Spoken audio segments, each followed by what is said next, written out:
Ιερέων ακρότης ευσεβίας διδάσκαλος και θαυματουργός ανεδείχθης, ιεράρχα πανόρβιε, ηθών γαρουρανίων το φωτί του πνεύματος πλουτίσας την ισχύν,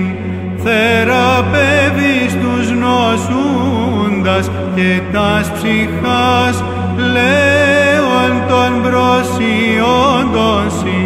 Δόξα το σε δοξάς Αντιχριστό,